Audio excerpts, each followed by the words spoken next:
ಶ್ರೀಕೃಷ್ಣಾಯ ನಮಃ. ವಸುದೇವಸುತಂ ದೇವಂ ಕಂಸಚಾಣೂರಮರ್ದನಂ ದೇವಕೀ ಪರಮಾನಂದಂ ಕೃಷ್ಣಂ ವಂದೇ ಜಗದ್ಗುರುಂ. ಬ್ರಹ್ಮಸ್ಥಾನ ಸರೋಜಮಧ್ಯವಿಲಸತ್ ಚೀತಾಂಶುಪೀಠಸ್ಥಿತಂ ಸ್ಫೂರ್ಜತ್ಸೂರ್ಯರುಚಿಂ ವರಾಭಯಕರಂ ಕರ್ಪೂರಕುಂದೋಜ್ವಲಂ ಶ್ವೇತಸ್ರಗ್ವಸನಾನುಲೇಪನಯುತಂ ವಿದ್ಯುದೃಚಾ ಕಾಂತಯ ಸಂಶ್ಲಿಷ್ಟಾರ್ಧತನುಂ ಪ್ರಸನ್ನವದನಂ ವಂದೇ ಗುರುಂ ಸಾದರಂ. ಶ್ರೀಗುರುಭ್ಯೋ ನಮಃ. ಲಂಬೋದರಂ ಪರಮಸುಂದರಮೇಕದಂತಂ ರಕ್ತಾಂಬರಂ ತ್ರಿನಯನಂ ಪರಮಂ ಪವಿತ್ರಂ ಉದ್ಯದ್ದಿವಾಕರ ಕರೋಜ್ವಲಕಾಯಕಾಂತಂ ವಿಘ್ನೇಶ್ವರಂ ಸಕಲವಿಘ್ನಹರಂ ನಮಾಮಿ. ತ್ವಾಂ ದೇವ ವಿಘ್ನದಲನೇತಿ ಚ ಸುಂದರೇತಿ ಭಕ್ತಿಪ್ರಿಯೇತಿ ಸುಖದೇತಿ ಫಲಪ್ರದೇತಿ ವಿದ್ಯಾಪ್ರದೇತ್ಯಗಹರೇತಿ ಚ ಯೇ ಸ್ತುವಂತಿ ತೇಭ್ಯೋ ಗಣೇಶವರದೋ ಭವ ನಿತ್ಯಮೇವ. ಶ್ರೀ ಮಹಾಗಣಪತಯೇ ನಮಃ. ಯಾ ಕುಂದೇಂದು ತುಷಾರಹಾರಧವಳ ಯಾ ಶುಭ್ರ ವಸ್ತ್ರಾವೃತ ಯಾ ವೀಣಾ ವರದಂಡಮಂಡಿತಕರ ಯಾ ಶ್ವೇತ ಪದ್ಮಾಸನ ಯಾ ಬ್ರಹ್ಮಾಚ್ಯುತ ಶಂಕರ ಪ್ರಭೃತಿಭಿಃ ದೇವೈಃ ಸದಾ ವಂದಿತಾ ಸಾ ಮಾಂ ಪಾತು ಸರಸ್ವತೀ ಭಗವತಿ ನಿಶ್ಶೇಷ ಜಾಡ್ಯಾಪಃ. ಶ್ರೀ ಸರಸ್ವತ್ಯೇ ನಮಃ. ವೇದಾರ್ಥತತ್ವವಿಶದೀಕರಣೇನ ಪುಂಸಾಂ ಉಚ್ಚೈರ್ಗತಿಂ ಜಗತಿಯೋ ದಯಾಯ ವಿಧಾತುಂ ರಮ್ಯಾಂ ಪುರಾಣಪದವೀಂ ಪ್ರಣಿನಾಯ ತಸ್ಮೈ ಲೋಕೇಶವೈಭವಪುಷೇ ಋಷಯೇ ನಮಸ್ತಾತ್. ತಸ್ಮೈ ವ್ಯಾಸಾಯ ಮುನಯೇ ಸರ್ವಜ್ಞಾಯ ಮಹರ್ಷಯೇ ಪರಾಶರ್ಯಾಯ ಶಾಂತಾಯ ನಮೋ ನಾರಾಯಣಾತ್ಮನೆ. ಶ್ರೀ ವ್ಯಾಸಾಯ ನಮಃ. ನಾರಾಯಣಂ ನಮಸ್ಕೃತ್ಯ ನರಂ ಚೈವ ನರೋತ್ತಮಂ ದೇವೀಂ ಸರಸ್ವತೀಂ ವ್ಯಾಸಂ ತತೋ ಜಯಮುದೀರಯೇತ್. ಕನಕರುಚಿದುಕೂಲಃ ಕುಂಡಲೋಲ್ಲಾಸಿಗಲ್ಲಃ ಶಮಿತಭುವನಭಾರಃ ಕೋಪಿ ಲೀಲಾವತಾರಃ ತ್ರಿಭುವನ ಸುಖಕಾರಿ ಶೇಷಶಾಯೀ ಮುಕುಂದೋ ಪರಿಕಲಿತರಮಾಂಗೋ ಮಂಗಲಂ ನಸ್ತನೋತು. ನಮಾಮಿ ಗೋವಿಂದ ಪದಾರವಿಂದಂ ಸದೇಂದಿರಾನಂದನಮುತ್ತಮಾಡ್ಯಂ ಜಗಜ್ಜನಾನಾಂ ಹೃದಯ ಸನ್ನಿವಿಷ್ಟಂ ಮಹಾಜನೈಕಾಯನಮುತ್ತಮೋತ್ತಮಂ. ನಮಸ್ತೆ ಚಕ್ರಹಸ್ತಾಯ ಶಾಂಗಹಸ್ತಾಯ ತೇ ನಮಃ. ನಂದಹಸ್ತಾಯ ತೇ ವಿಷ್ಣೋ ಶಂಖಹಸ್ತಾಯ ತೇ ನಮಃ. ಓಂ ನಮೋ ವಾಸುದೇವಾಯ ನಮಃ ಸಂಕರ್ಷಣಾಯ ಚ ಪ್ರದ್ಯುಮ್ನಾಯ ನಮಸ್ತುಭ್ಯಂ ಅನಿರುದ್ಧಾಯ ತೇ ನಮಃ. ಅನಾಕಾರೋ ಮಹೋಜಾಶ್ಚ ಯಶ್ಚಾದೃಷ್ಟಗತಿರ್ದಿವಿ ಜಗತ್ಪೂಜ್ಯೋ ಜಗತ್ಪ್ರಾಣಂ ತಂ ವಾಯುಂ ಪ್ರಣಮಾಮ್ಯಹಂ. ವಾಯುರೂಪಿ ಪರಮಾತ್ಮನೇ ನಮಃ. ಪ್ರಿಯ ಬಾಂಧವರೇ, ನಮ್ಮ ಈ ಶ್ರೀ ಲಾಲೀಕೃಷ್ಣ ಚಾನಲ್ಗೆ ಸ್ವಾಗತ. ಹಿಂದಿನ ವಿಡಿಯೋದ ಮುಂದುವರಿದ ಭಾಗವಾದ ಇಂದಿನ ವಿಡಿಯೋದಲ್ಲಿ ನಾವು ಶ್ರೀಮದ್ ವಾಯು ಮಹಾಪುರಾಣದ ಪ್ರಥಮ ಖಂಡದ 8ನೆಯ ಅಧ್ಯಾಯದ ಪಂಚಮಾಂಶದ ವಿಚಾರ ಮಾಡೋಣ. ಈ ಅಧ್ಯಾಯದಲ್ಲಿ ಬ್ರಾಹ್ಮಣಾದಿ ವರ್ಣಗಳು ಮತ್ತು ಆಶ್ರಮಗಳ ವಿಭಾಗಗಳ ವಿಚಾರ ಮಾಡೋಣ. ಶ್ರೀಕೃಷ್ಣಾಯ ನಮಃ. ಸೂತ ಮುನಿಗಳು ಮುಂದುವರಿಸಿ ಹೇಳುತ್ತಾರೆ, ನಾನು ಪೂರ್ವದ ಕೃತಯುಗದಲ್ಲಿ ಯಾವ ಮಹಾತ್ಮರ ವಿಷಯಗಳನ್ನು ನಿಮಗೆ ತಿಳಿಸಿದ್ದೆನೋ ಅಂತಹ ಬ್ರಾಹ್ಮಣಾದಿ ಮನುಷ್ಯರು ತ್ರೇತಾಯುಗದಲ್ಲಿ ಪುನಃ ಹುಟ್ಟಿದರು. ಕೃತಯುಗದ ಆದಿಯಲ್ಲಿ ಶಾಂತರು, ತೇಜಸ್ವಿಗಳು, ಕರ್ಮಠರು, ದುಃಖಿಗಳು ಇವರೇ ಮೊದಲಾದ ಯಾವ ಮಹಾತ್ಮರು ಇದ್ದರೋ ಅವರೆಲ್ಲರೂ ಅದೇ ತ್ರೇತಾಯುಗದಲ್ಲಿ ಪುನಃ ಉದ್ಭವಿಸಿದರು. ಬ್ರಾಹ್ಮಣ, ಕ್ಷತ್ರಿಯ, ವೈಶ್ಯ, ಶೂದ್ರ, ದ್ರೋಹಿ ಇವರೇ ಮೊದಲಾದವರು ತಮ್ಮ ತಮ್ಮ ಪುಣ್ಯ ಪಾಪ ಕರ್ಮಾನುಗುಣವಾಗಿ ತಮ್ಮ ತಮ್ಮ ಜಾತಿಯಲ್ಲಿಯೇ ಪುನಃ ಜನಿಸಿದರು. ಈ ಹಿಂದೆ ನಿರೂಪಿಸಿದ ಪುರುಷರಿಗಿಂತಲೂ ಭಿನ್ನರು, ಸತ್ಯಶೀಲರು, ಅಹಿಂಸಕರು, ಲೋಭರಹಿತರು, ಜಿತೇಂದ್ರಿಯರೂ ಆದ ಮಹಾತ್ಮರು ಯಾರು ಯಾರು ಇರುವರೋ ಅಂತಹವರು ಜನಿಸಿ ಅವರ ಸಂಗಡ ವಾಸ ಮಾಡುತ್ತಿದ್ದರು. ಆಗ ಬಲಿಷ್ಠರು ಬಲಹೀನರ, ಬುದ್ಧಿವಂತರು ಅಜ್ಞರ, ಧನಿಕರು ದೀನರ, ಧನ ಕನಕಾದಿ ಸರ್ವಸ್ವವನ್ನೂ ಅಪಹರಿಸಿ ಹಿಂಸೆ ಮಾಡುತ್ತಿದ್ದರು. ಹೀಗೆ ಅಧರ್ಮವು ಅಧಿಕವಾಗಲು ತ್ರೇತಾಯುಗದಲ್ಲಿ ಪ್ರಜೆಗಳ ದೋಷಗಳಿಂದ ಔಷಧಿಯೇ ಮೊದಲಾದ ಸರ್ವ ಸಿದ್ಧಿಗಳು ಮುಷ್ಟಿಗಳಿಂದ ಅಪಹರಿಸಿದ ಮರಳು ರಾಶಿಯಂತೆ ನಷ್ಟವಾದವು.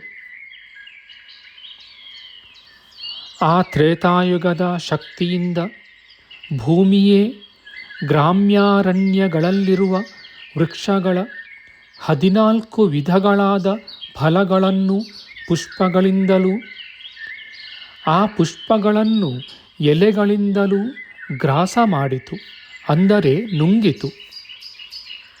ಅಂದರೆ ಆ ಮರಗಳೆಲ್ಲವೂ ನಷ್ಟವಾದವು.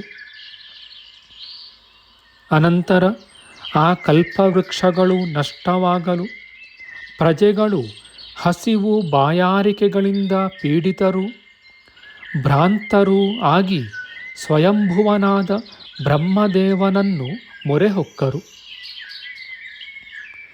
ಪೂಜ್ಯನೂ ಸ್ವಯಂಭುವನೂ ಆದ ಬ್ರಹ್ಮದೇವನು ತ್ರೇತಾಯುಗದ ಆದಿಯಲ್ಲಿ ಆಹಾರವಿಲ್ಲದೆ ಪೀಡಿತರಾದ ಪ್ರಜೆಗಳ ಜೀವನದ ಬಯಕೆಯನ್ನರಿತು ಅವರನ್ನು ಅನುಗ್ರಹಿಸಲು ಇಚ್ಛಿಸಿದನು.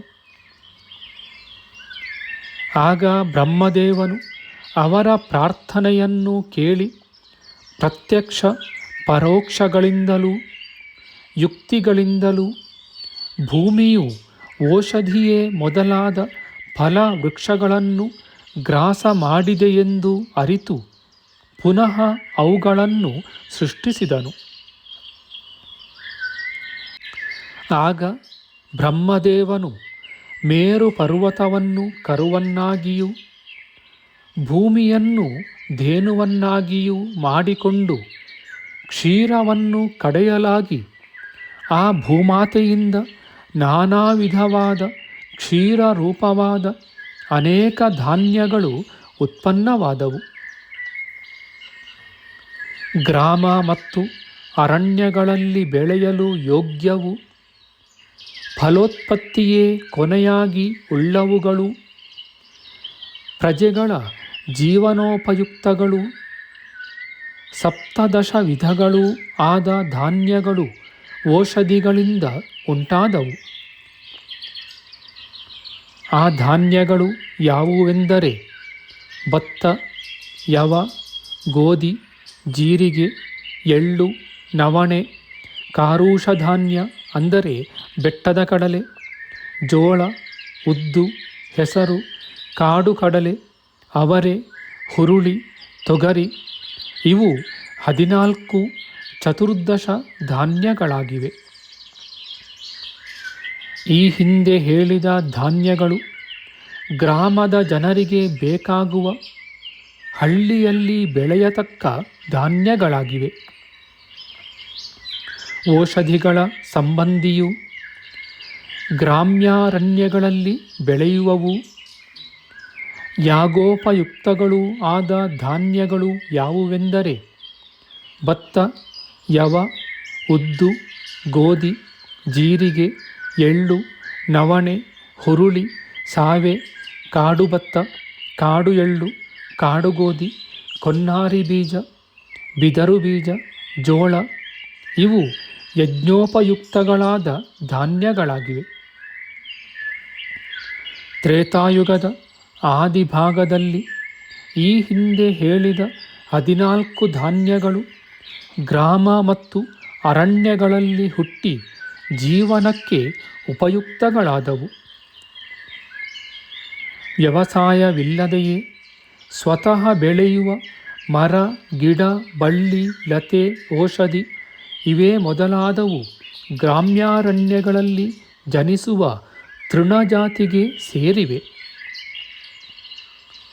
ಬ್ರಹ್ಮದೇವನು ಪೂರ್ವದಲ್ಲಿ ಫಲ, ಮೂಲ, ಪುಷ್ಪ ಇವುಗಳಿಂದ ಬೆಳೆಯುವ ಬೀಜಾದಿಗಳನ್ನು ಹೇಗೆ ಸೃಷ್ಟಿಸಿದನೋ ಹಾಗೆಯೇ ಈಗಲೂ ಸಹ ಭೂಮಿಯಲ್ಲಿ ಅವೆಲ್ಲವನ್ನೂ ಸೃಷ್ಟಿಸಿದನು.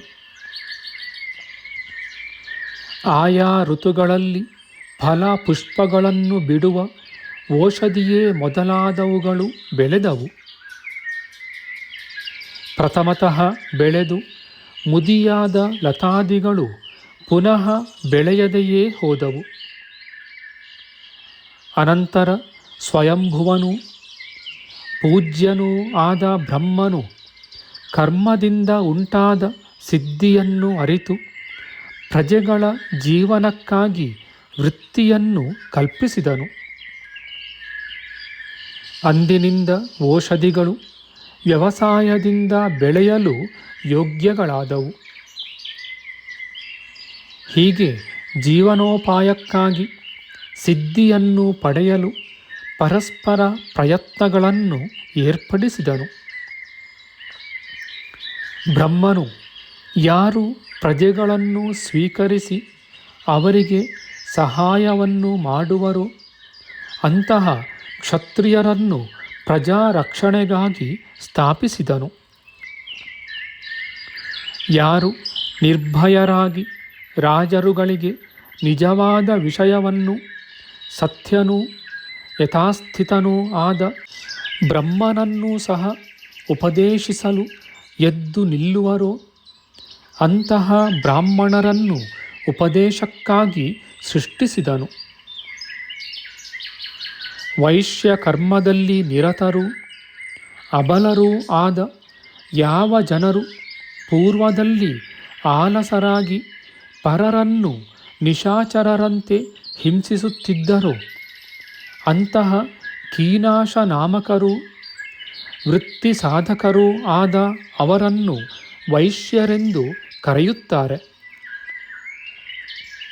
ಯಾರು ದುಃಖಿಗಳು, ಆತುರ ಉಳ್ಳವರು, ಪರಸೇವಾ ನಿರತರು, ಅಶಕ್ತರು, ಕಾಂತಿಹೀನರೂ ಆಗಿರುವರೋ ಅಂತಹವರನ್ನು ಶೂದ್ರರೆಂದು ಕರೆಯುತ್ತಾರೆ.